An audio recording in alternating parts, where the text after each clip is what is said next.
All right, let's talk about the antiarrhythmics. So first we have the class 1A, which are the sodium channel blockers. What are sodium channel? What are they going to do? Well, the mechanism of sodium channel blockers are they are going to moderate the sodium channel. There's a moderate sodium channel blockade. So there's a moderate sodium channel blockade. It's going to cause increase in action potential, duration, increase in effective refractory period, which is ERP in ventricular action potential, increase in QT interval, and some potassium channel blocking effect. So looking at image right here on the right side, so let's see what we talked about. We said that there is an increase in action potential, duration, the first thing. So if you look, the action potential normal was ending right here, but this action potential duration, if let's just do a proper way. So this was, let's say, yeah, this is the normal action potential ending right here. But look at the action potential after we give this class 1A drugs. Action potential is till this point from here to here. So increase in AP action potential duration. We see that. Let's look at the second point. Increase in effective refractory period, ERP. What is an effective refractory period? If you look here, this is the effective refractory period. Right? So is it increased or decreased? So if you look here and if you look at this one, it is increased. So there's an increase in effective refractory period, ERP, in the ventricular action potential. Now, increase in QT interval. Now, for that, we have to really draw the PQRS, T, and all the ECG. So let's just actually draw it here. So here we have, at this point, when the action potential starts, is going to be our Q. So QRS, what did I do? Let's just do it here again. It's going to be Q. So P, Q, R, S, and T. T is going to end right here. Okay. So this is the action potential. So if we said there is with these drugs, there is increase in Q to T interval. So if you look at the Q and T interval, the Q and T is supposed to end right here. That's normal. But if you look at, let's just change color, actually do here. If you look at this other one with the drug, it's starting again, Q starts here, but ends about here, right? And that is increase in QT interval. Okay. Okay, look at the next one. It says some potassium channel. So it's saying, although we call it sodium channel blocking class, which is class 1, but it does have some potassium channel blocking effect. Now, what are the drugs for this? Class 1A, high yield quinidine, procainamide, disopyramide. The mnemonic is the queen proclaims disopyramide. Or there's another mnemonic that is called as QP, quarter pounder. So quarter pounder. So this is basically the whole mnemonic is going to be supposed like you are going to some get some sandwich. You're calling like, say, I need a quarter pounder with lettuce, mayo, fries, add salt. Between buns, very delicious. All that is going to come up. But what we are doing here is quarter pounder of, let's say, of the patty, quarter pounder patty, right? So Q for quinidine, quarter pounder for procainamide, and the other one, which is not in this mnemonic, is disopyramide. And so these are the drugs, right? Now, let's again mention those small details that we talked about, and that is we are increasing the ERP effective refractory period, we're increasing the action potential, and we are increasing the QT. Okay, and it has some potassium blocking effect. Okay, now let's look at the clinical use. Clinically, it is used for both atrial and ventricular arrhythmias, especially reentrant and ectopic supraventricular tachycardias and ventricular tachycardias. So again, supraventricular above the ventricles, ventricular tachycardia means ventricle, right? So it is used in both, and the reentrant, especially the reentrant. Adverse effects: synchronism, high yield. It causes synchronism, which is what? Which is headache, tinnitus with quinidine. Reversible SLE-like syndrome with procainamide. We talked about it. Isoniazid, hydrolysine, procainamide, right? Causing SLE-like syndrome, drug-induced lupus, right? Heart failure by the disopyramide. Thrombocytopenia, Torsades de Pointes due to increase in QT interval. Anything that increases QT interval, there's a potential. If there's a potential, then you can go into Torsades de Pointes with QT, increase in QT interval. What else you might have?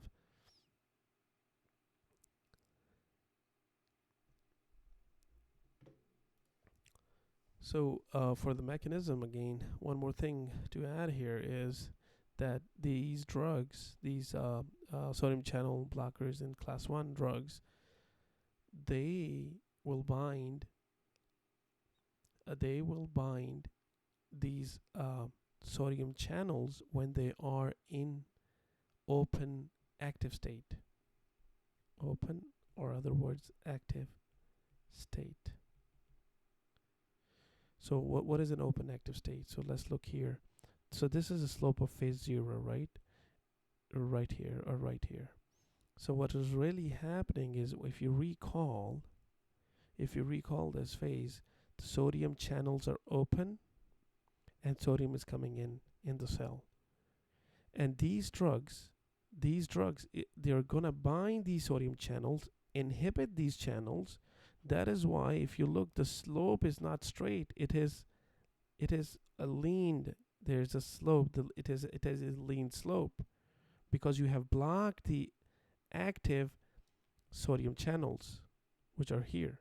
You have blocked them. There's a lean slope of the action potential, or phase 0 depolarization. And due to this fact, you're increasing not only this QT interval, which is from this point to this point, right? But also you're increasing the QRS. I mean, you increase the QRS, but you're also increasing the QT, which is here. Remember, the T was ending here, right? So QT. So just remember, and if you don't remember what that was, I drew a ECG here, which is, so PQRS, and then you have T. Now this correlates with the drug now. So if you look here, and if you recall, this point is going to be depolarization, and from this point to this point is going to be repolarization. So not only you have increased QRS, but you'll also increase Q to T. Two things are increased in this one, and we will keep mentioning how QRS and QT are increased. Other than that, with the procainamide causing SLE-like syndrome, drug-induced lupus syndrome, slow acetylators and a fast acetylator. So that's genetic, right? If the patient is slow acetylator, because if you recall procainamide, let's just go back a step and say procainamide gets metabolized by hepatic acetylation. So if you have a patient who has a slow acetylator, that's going to cause increased drug in the blood, and that will cause SLE-like syndrome, toxicity. But if you have a fast acetylators, they will metabolize procainamide pretty quick, leading to decreased level of the drug. So you will not see SLE-like symptoms in those patients. So that's just the procainamide is important point is metabolized through hepatic acetylators. Okay, Other than that, what else is important is uh, this QRS. So we talked about this. If you look here, it corresponds to depolarization, which is phase 0, which is inward of sodium, right? And QT, if you look at this part, QT, it corresponds to the repolarization, which is due to the fact about calcium channels. If you recall, what was the repolarization? This was mainly done through potassium channels, right? So QT prolongs to potassium channels blockade, which is going to be in the class 3, which is going to come up. And that is all for class 1 of antiarrhythmics, which is sodium channel blockers. Now let's look at class 2. Class 2, my bad, class 1B. Class 1B is lidocaine, phenytoin, mexilitine. For our mnemonic, we had a quarter pounder with lettuce, and mayo.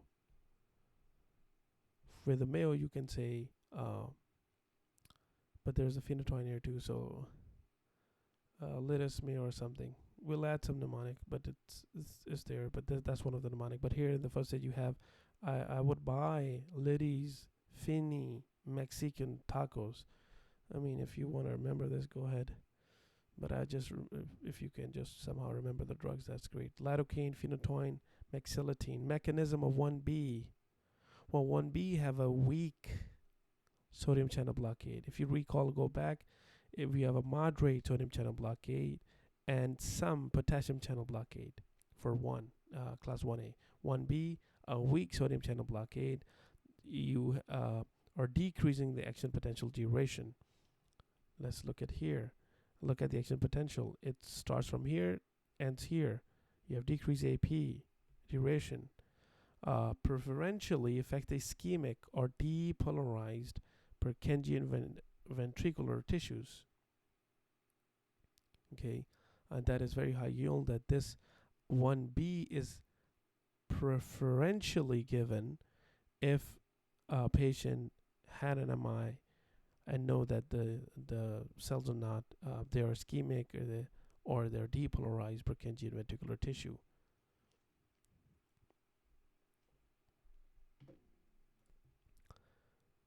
So let's talk about one more high yield point here. That is that it is best. So let's look at here. Clinical use IB is the best for post MI. And why post MI? Because if you recall it, after MI, you go into ischemia. When you go in ischemia, right, the sodium potassium ATPase don't work anymore because they need energy, ATP. Well, you don't have ATP, you're in ischemia, so they are not going to work. When they are not going to work, they are in inactive refractory state. So when they are inactive refractory state, you give this drug.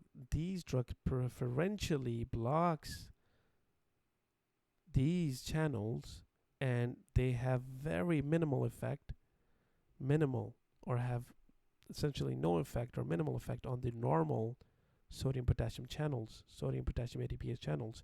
So they will not affect the normal heart rate, and they will inhibit this. And now you ask, why are we trying to inhibit these channels? Because if you recall, one of the things that after MI is one of the things as a complication of MI is arrhythmia. One of the most common death after even MI is arrhythmia. So we are trying to reduce that factor causing arrhythmia. So what we do is we stop these channels, block these channels which are in inactive states to not have the cardiac tissue go into arrhythmia. Okay, what else is there? Ischemic myocardium cells have sodium channels in inactive state. We talked about it, right? And these drugs bind sodium channels when they are in inactive state, and they would rapidly dissociate. Okay, not only that, one more thing is these bind to the sodium potassium. These bind and inactivate it and rapidly dissociate from these channels, and preferentially bind ischemic. So what are the clinical uses of 1B, which are weak sodium channel blockade? 1B, it has an acute clinical uses, acute ventricular arrhythmia, especially post-MI.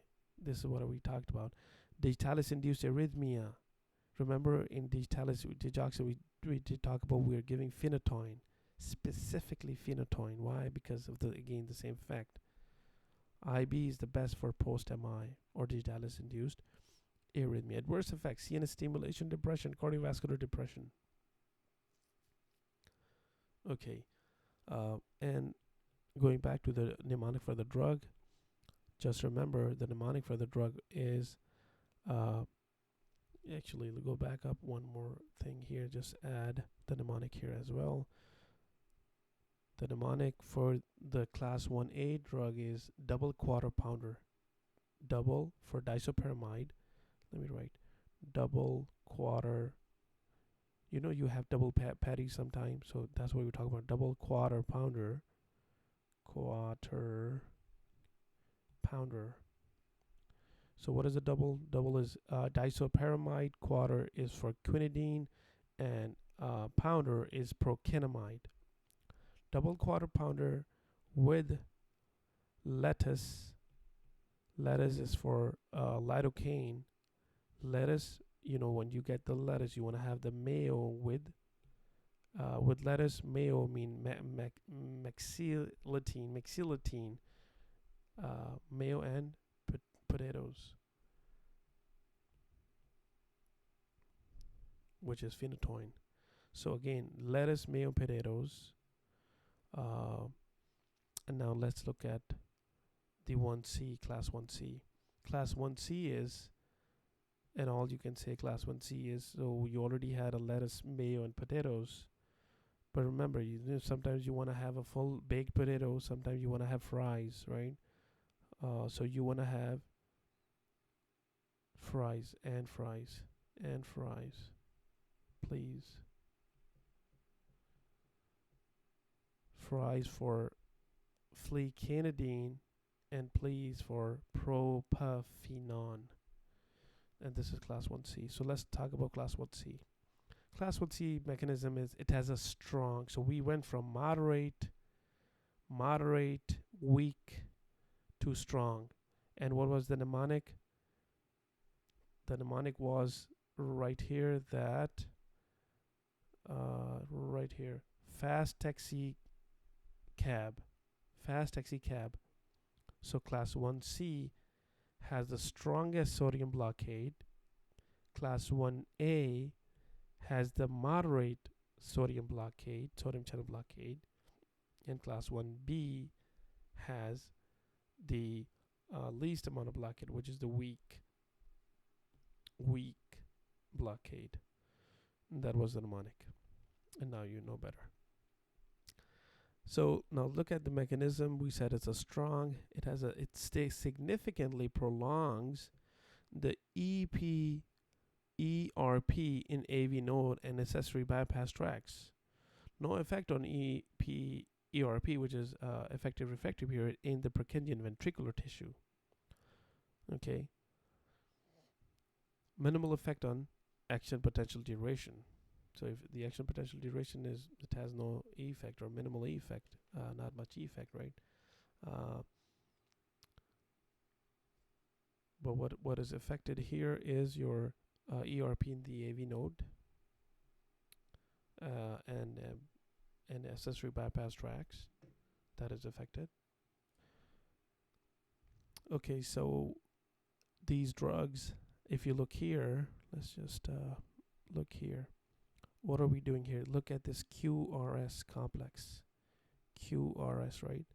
So it is increased.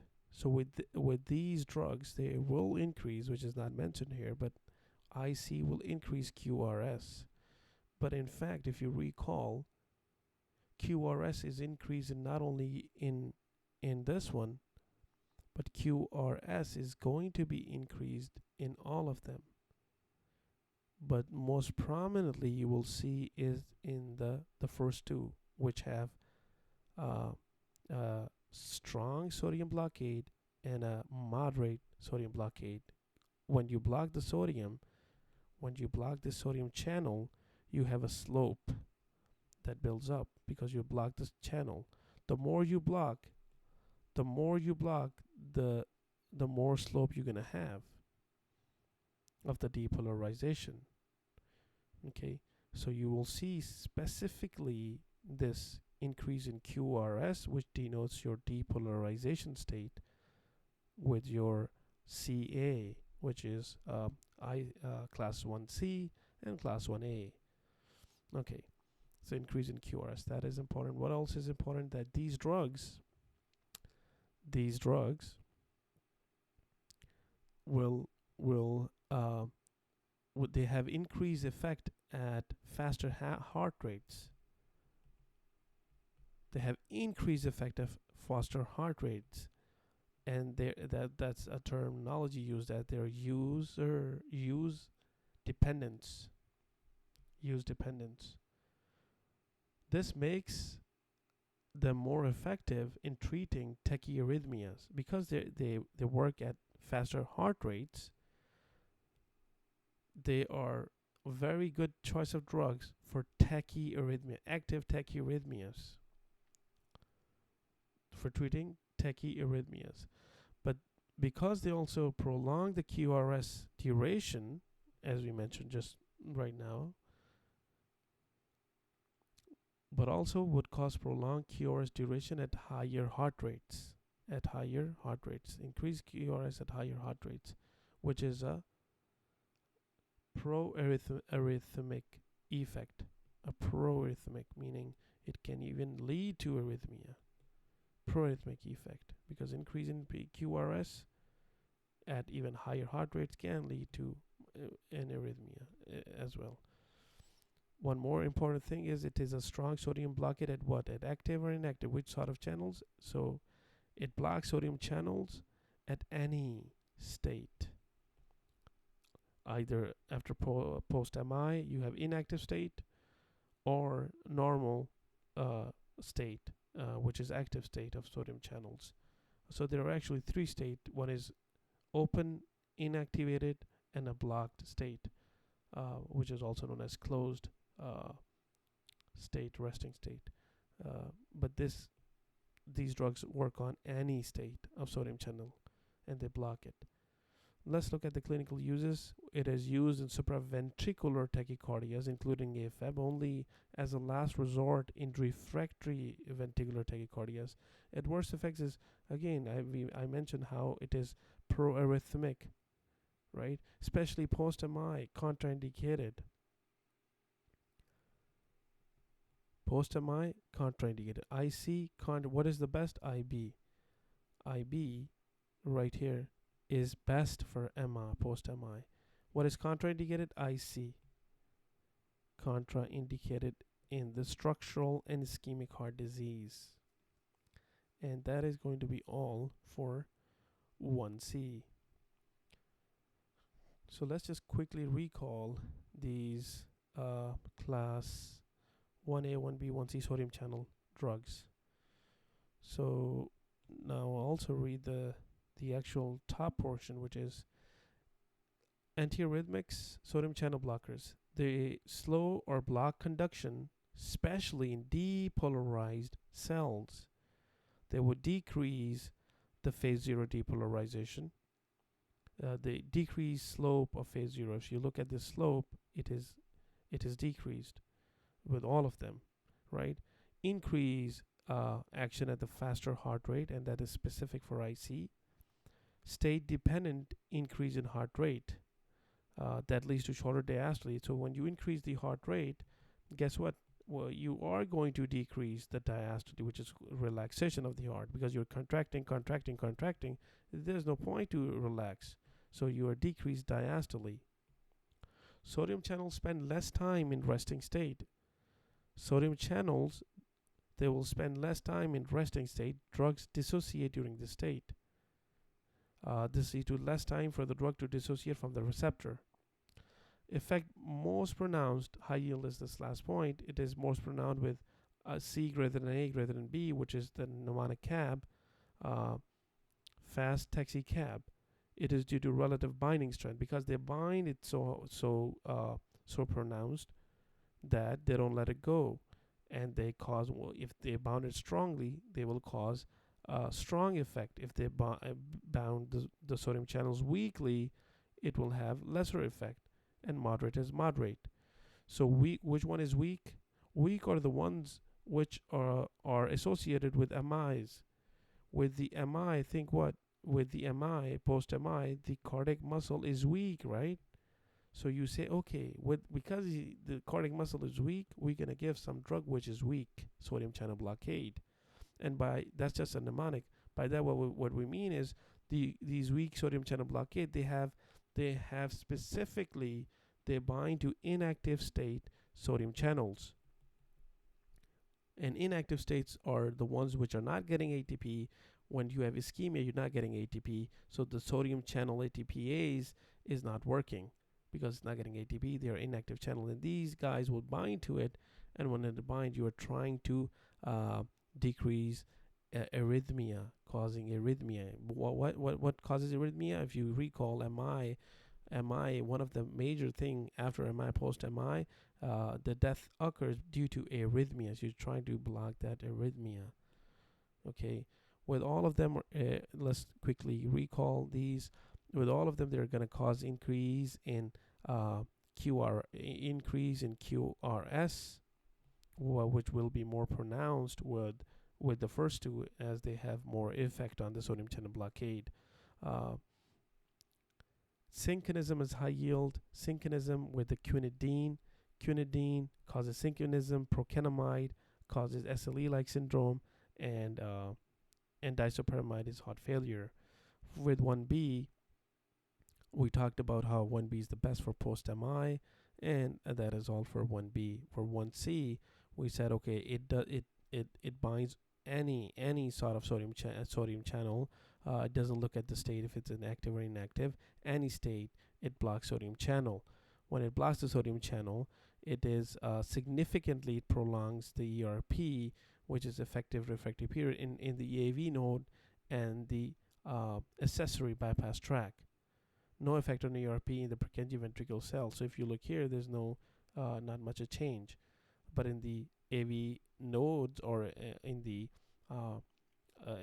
AV node accessory or accessory bypass tracks, it will increase ERP.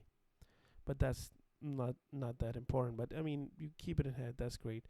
But important point is this thing, that it is pro-arrhythmic, especially post-MI. It is contraindicated in any structural or ischemic heart disease. And that is all for 1C. Let's just quickly go through the drugs one more time and get done with the class 1 drugs. So these are all sodium channel blockers.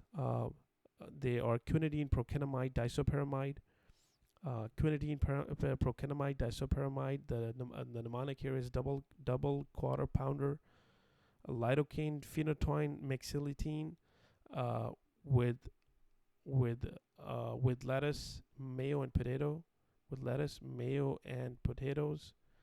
And then you have and fries, please.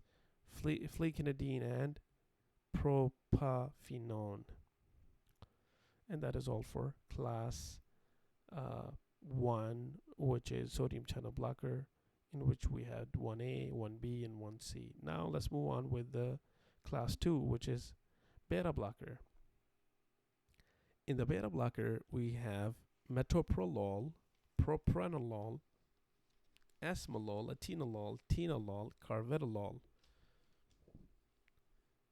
Okay, So all of these are beta blockers. So what is the mechanism of these beta blockers? They will, let's change the color. They will decrease SA and AV nodal activity by decreasing cyclic AMP and decreasing calcium currents. They suppress abnormal pacemaker by decreasing slope of phase 4. Slope of phase 4 depolarization. Phase 4 depolarization, and that is, if you look down here, decrease slope of phase 4 depolarization will look like this. So normal slope is right here, and it would right away activate your L-type calcium channel, leads to phase 0. But now when you give beta blocker, you decrease the phase slope. So instead that action potential starts here, and you go into firing of SAAV node, here you're just slowly increasing to this threshold, and over here then you cause the threshold and depolarization starts. So just imagine how it is causing decrease, very high yield. It decreases the slope of phase 0, so it does not activate the L-type calcium channel till you reach the threshold. But as soon as you reach the threshold, which is way after a long time, then you start the action potential in causing the firing of SA and AV node.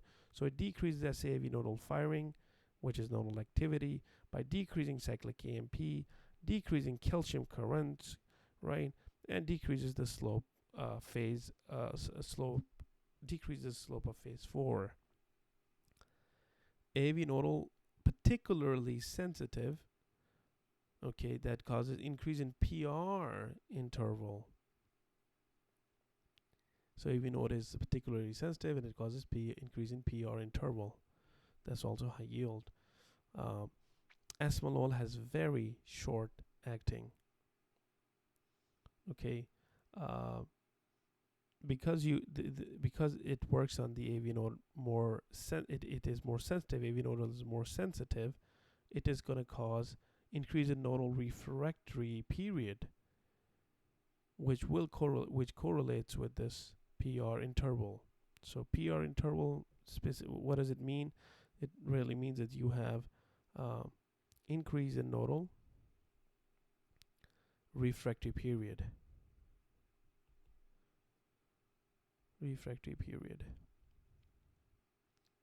Okay. So if you recall, what was all that about? So if you have, let's say, a P here, so QRS doesn't start till we are here, right? So QRS starts here. Let's just say that, and this is T, let's say. So, and let's say this was P, right? So look at the P. P starts from here, PR.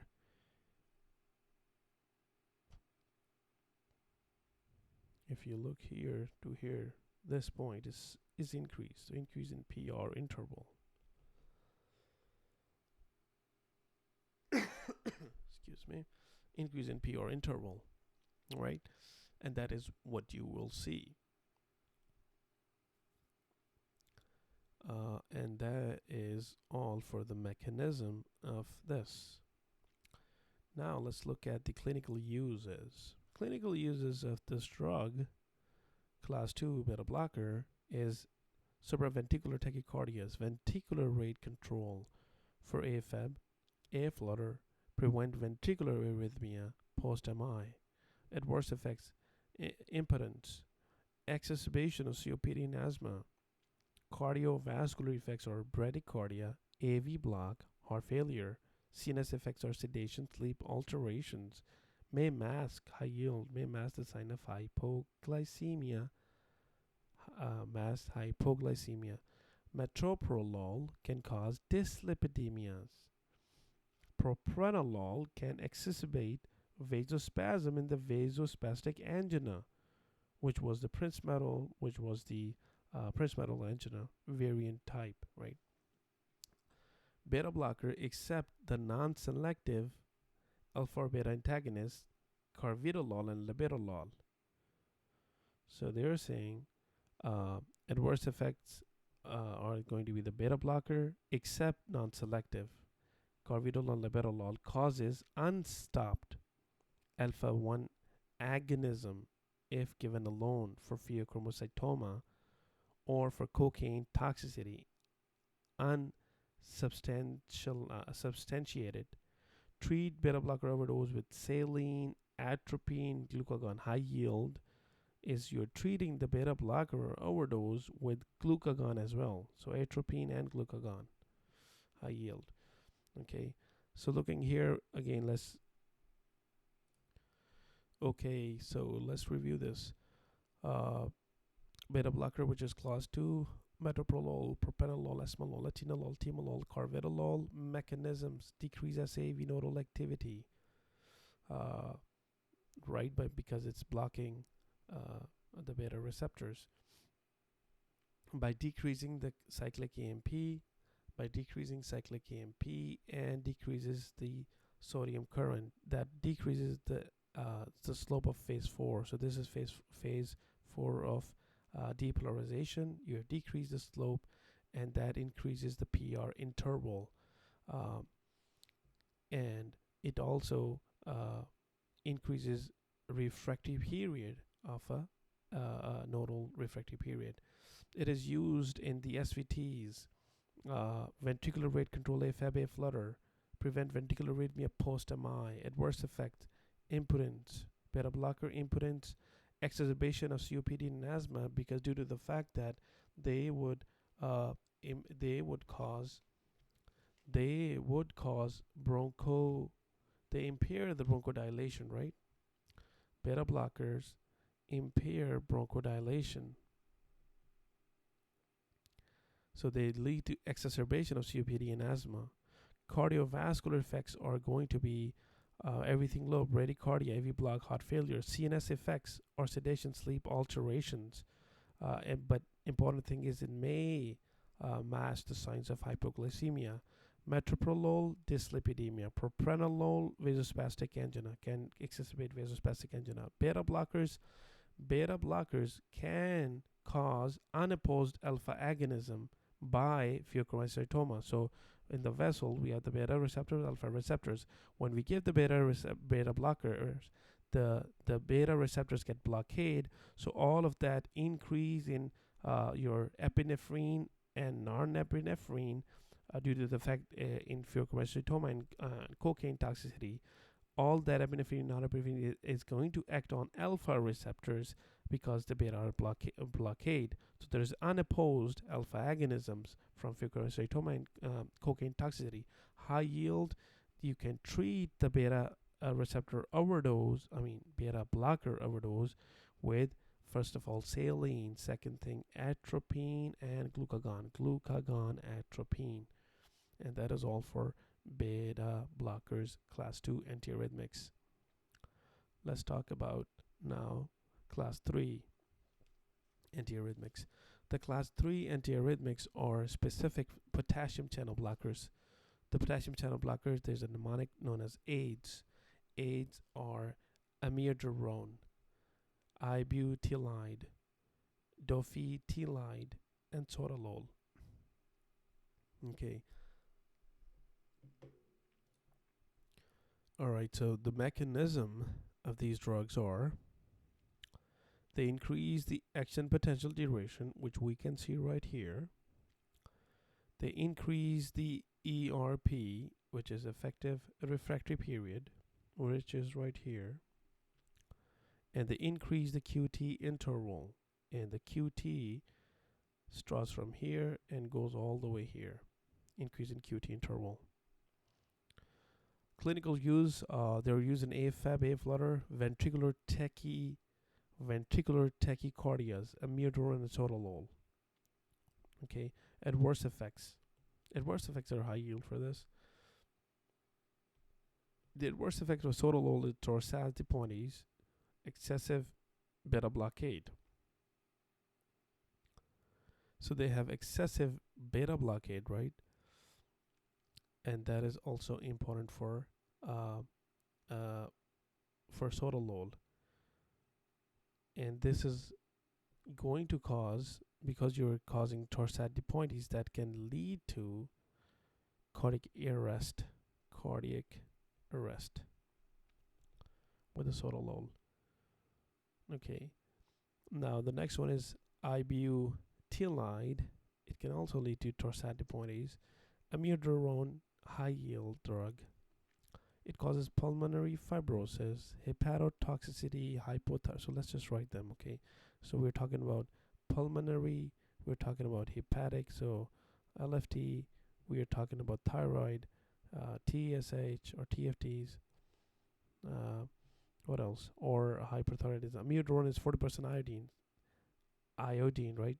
Amiodarone, iodine by weight. Acts as hapten, and hapten corneal deposits blue-gray skin depositions, resulting in photodermatitis, neurological effects, constipation, cardiovascular effects, bradycardia, heart block, heart failure.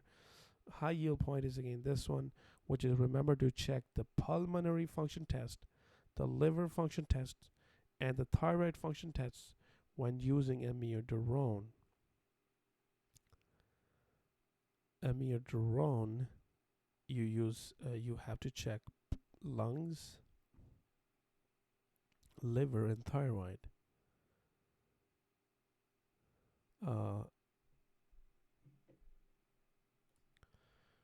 Okay, the mnemonic that we can have is PTH, pulmonary, thyroid, hepatic. Uh, check all these blood. Check all these functions of the pulmonary function tests, PFTs. So PTH, pulmonary function test, thyroid function test, and hepatic test, which is LFTs, liver function test, right? Also do chest x-ray, CXR. So chest x-ray and all these three things. Okay, on top of that, now let's talk about what is the property of amiodarone. Amiodarone is lipophilic. It is lipophilic. Lipophilic meaning it is lipid soluble, right? And when it is lipid soluble, it's going to it's going to accumulate and it will bind to the liver, and binds in liver, the lungs, the skin, and tissues, all over the place. And because it is also lipophilic, it's going to it has a biliary excretion. So if a patient has a renal disease, it's okay because it's not cleared through kidneys, it is cleared through biliary excretion, so it's all good. Half-life is high yield. Because it is lipophilic, the half-life is 58 days. Because when this drug goes in, it just distributes all over the body. Increase in VD. That's also general pharmacology. But on top of that, what is important, it is a biliary clearance, it binds everywhere, and it has a half-life of 58 days. And this being a half-life 58 days is a major problem of this drug. Now, this is the only drug here in this one which does not cause torsade de pointes. So this drug is the only one which does not cause torsade de pointes. Okay. Amiodarone is 40% iodine. We did talk about it. It is iodine. Okay. With hypothyroidism, there is a decreased production. So that's why it is either causing hypo or hyper. With hypothyroidism, it's going to be decreased production of thyroid hormones, right? With hyper, there is going to be increased production of thyroid hormone synthesis or destruction due to thyroiditis. So always perform TSH before initiating. TSH levels before initiating amiodarone.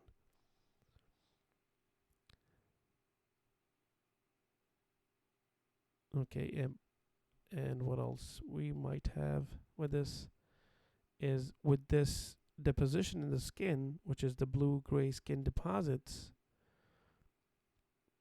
With blue, it's the Smurf skin. You can search it up. It's a Smurf skin. Blue gray skin deposits, Smurf skin with photosensitivity. And with these corneal deposits, it's the cat whiskers.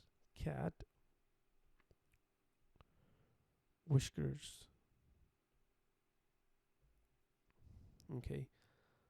And that is all we have for amiodarone.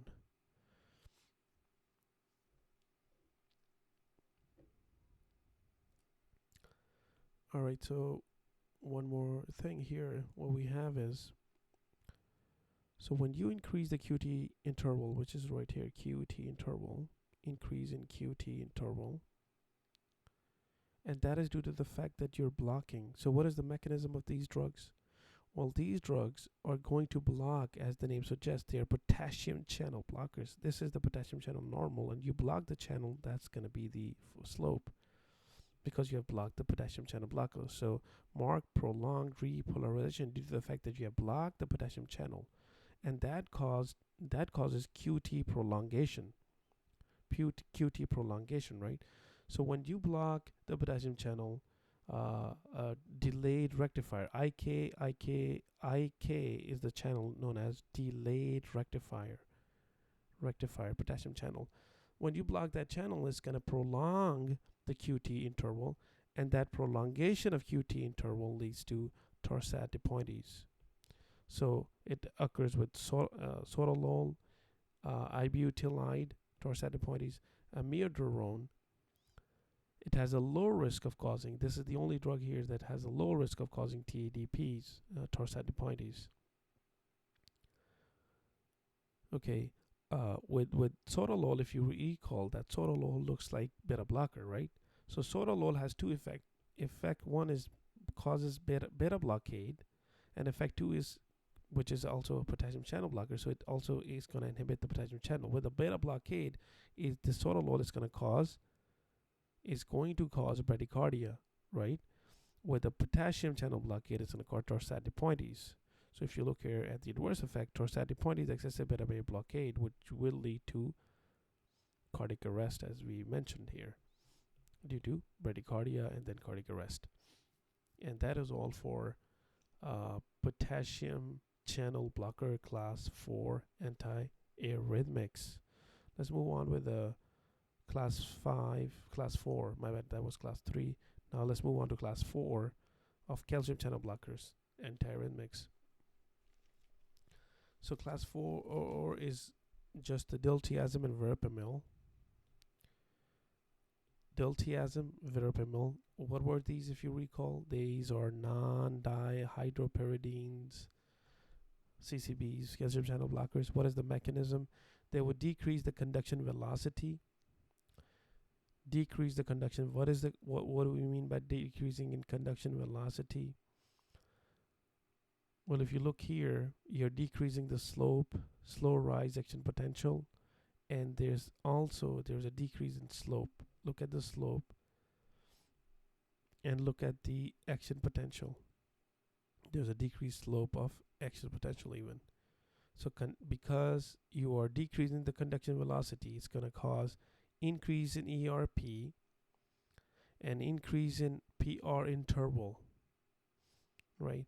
Clinical use is prevention of the nodal arrhythmias, supraventricular tachycardias, rate control in AFib. Okay.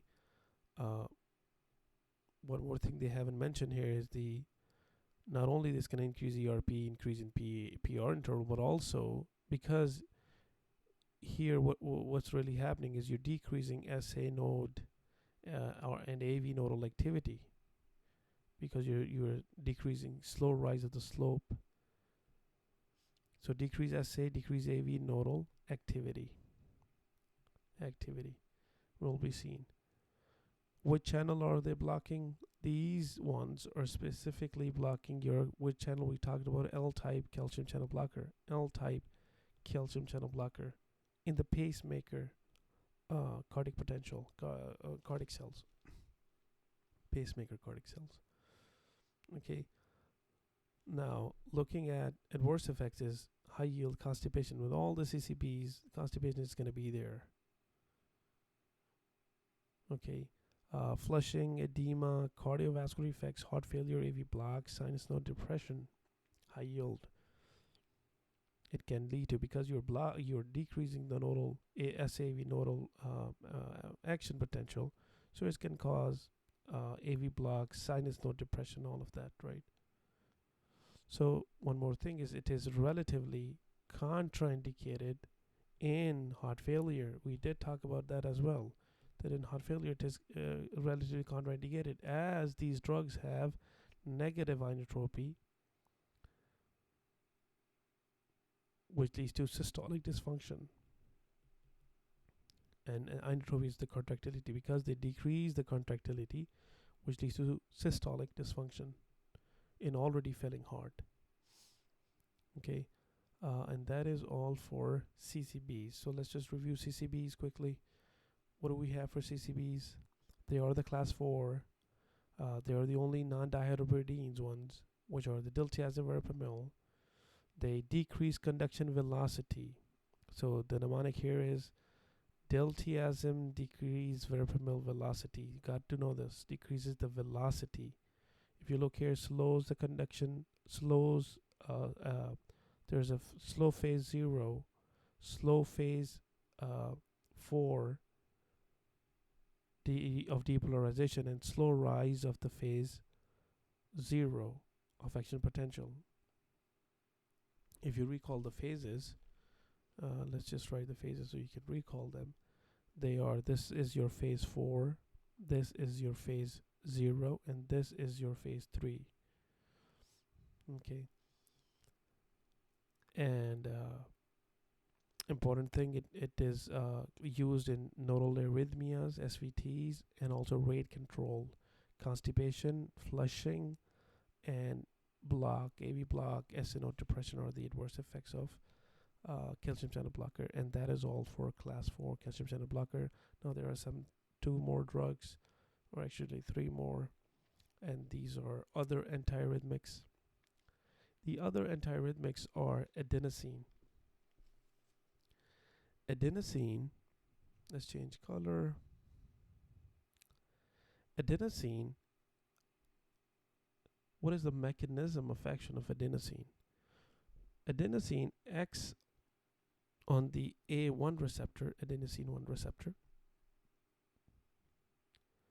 and it leads to potassium channel causing increased potassium out of the cells. So in A1 receptor leads to increased potassium out of the cells, cause that when the potassium goes out, you go into hyperpolarization of a cell. And again, what was hyperpolarization? Let's say this is normal, right? But here is the normal action resting membrane potential, but you're going way beyond that point. That's called hyperpolarization. Depolarization, repolarization, and hyperpolarization. Okay. And decrease in inward calcium, L-type calcium channel, decreasing AV node conduction. Okay. Drugs of choice in diagnosing terminating certain form of SVT, supraventricular tachycardias, very short acting, about 15 seconds. Effects blunted by theophylline or caffeine. Both are adenosine receptor antagonism, high yield. Theophylline, caffeine are adenosine receptor antagonism or antagonist. Adverse effects include flushing, hypotension, chest pain, sense of impending doom, and bronchospasm. What is a sense of impending doom? Sense of impending doom is a lot of pressure on chest. A lot of pressure on chest. Okay, that's there. Why would you have chest pain? You have chest pain due to bronchospasm. Bronchospasms. Okay, what else? You can also have an AV block as well. AV blocks.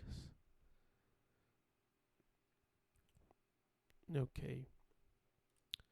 Okay, let's add a couple things here. Adenosine. Adenosine has a receptor, as I mentioned, is A1 of the receptors, A1 receptor, which is the potassium channel, which acts on the A1 receptor, which is the potassium channel efflux of the potassium out of the cells, right? That's one of the things. Second thing is they have receptor.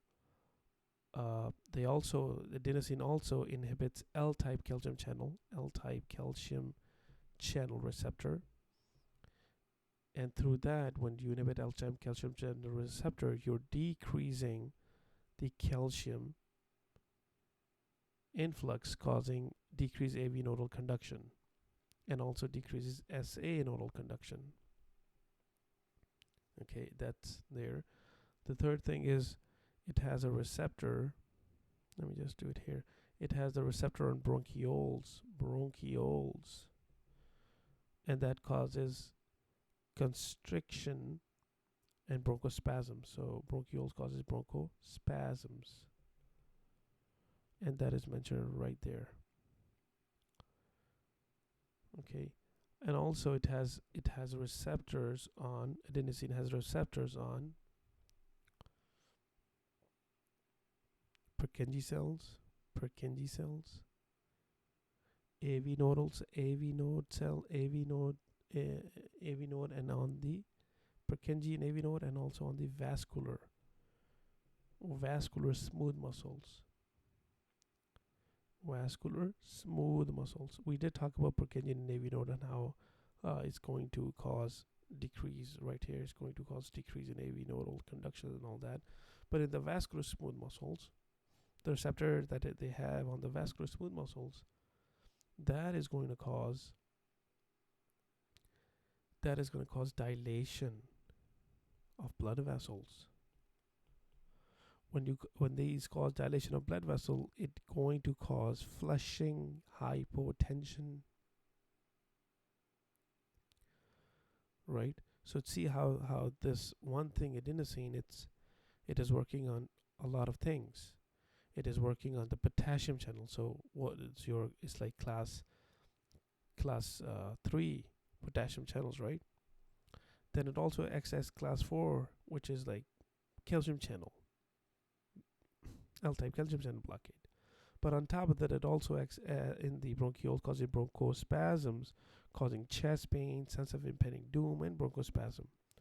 In the vessels, it causes dilation of the blood vessel, causing flushing, hypotension. So all of these are the functions of adenosine.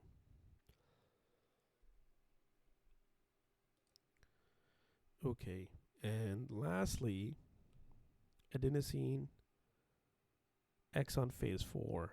So because we're talking about antiarrhythmics, right? So less specific to that is it's going to act on phase 4 of action potential, which is right here. And it's going to prolong that. And you can see how it's doing that because it's trying to inhibit that calcium, potassium, and all that. So phase 4 is going to be affected. And that is all for adenosine. Now let's move on to the magnesium. Magnesium, which is effective in Torsades de Pointes and digoxin toxicity. So what is the mechanism of magnesium as being antiarrhythmic? Well, magnesium blocks influx of calcium into cells. During which phase? During phase 2.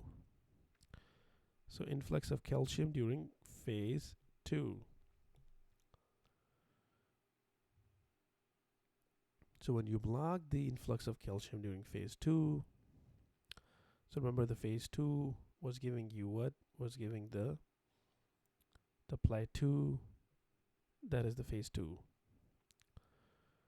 And magnesium is blocking that specific balancing of depolarization and repolarization, right?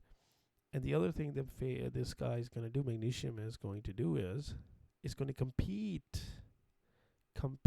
with calcium and doesn't let calcium do its physiological actions like like muscle contractions. So it's going to compete with calcium and doesn't let it do its physiological thing, which is muscle contraction.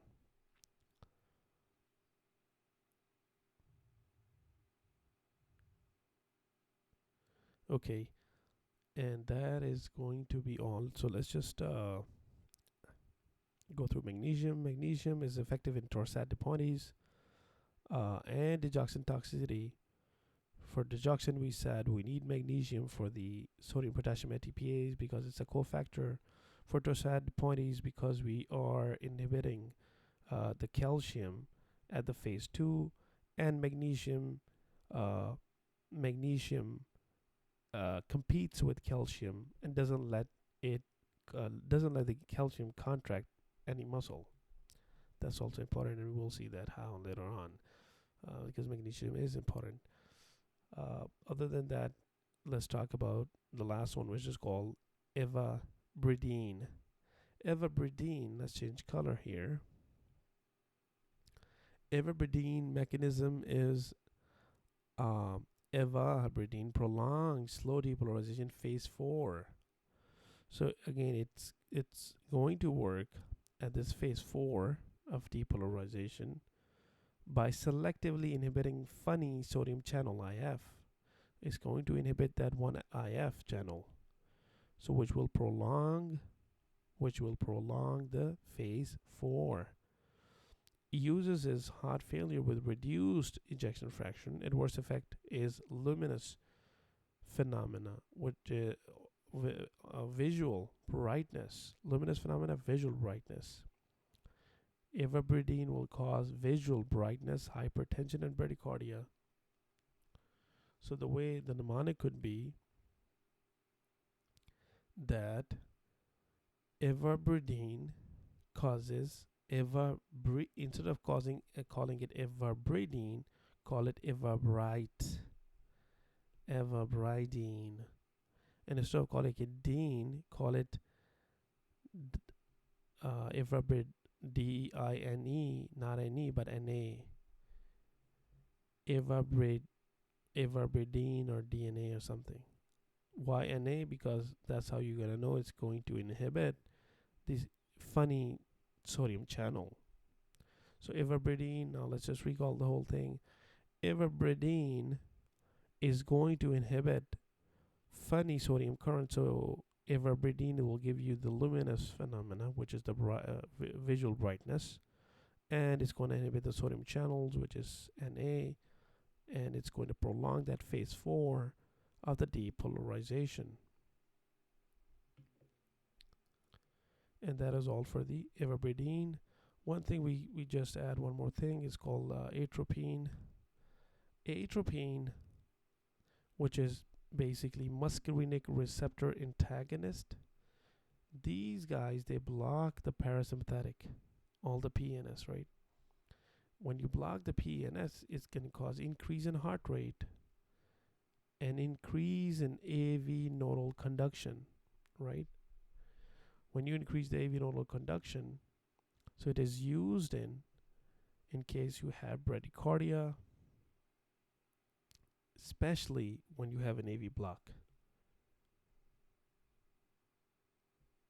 Bradycardia, AV block, you can use atropine. And that is all for all the antiarrhythmics.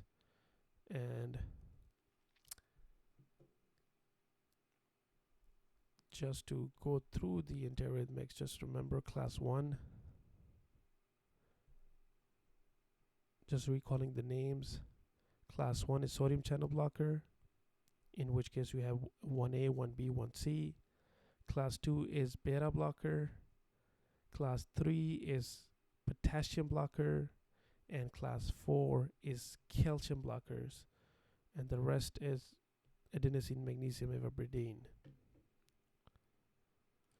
Okay, as a summary, what we have is we have class 1, which is sodium channel blockade. Class 3, which is potassium channel blockade, and class 4 and 2, right? 4 is the calcium channel blockade, and 2 is the beta blockade. So if you recall, if you just think about A and B, right? A and B, B is 2, right? B is equal to 2. So B is got a 2, so 2 is always beta blockers. For the rest, is just always sodium. What is the most important? Sodium. Then you think about potassium. Then you think about calcium. So 2 is already out. You're going to think about 1, 3, and 4. 1, 3, and 4. 2 is A and B. B means beta blocker. That's one of the mnemonic that you can go for. Now, what I want to mention is this thing. These first two, which is sodium channel blocker and potassium channel blocker plus digoxin,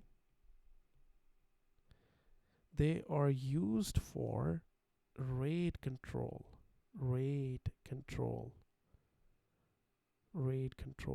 by blocking AV node to prevent ventricular response.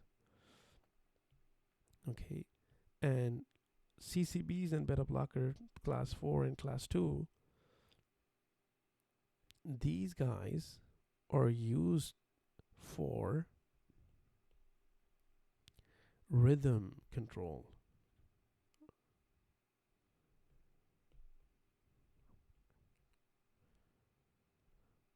They are used for rhythm control, which transmits to the sinus node and AV node, which transmits to the SN node and AV node. So the graph that you will see with these sort of drugs are going to be the pacemaker graph, which is right here.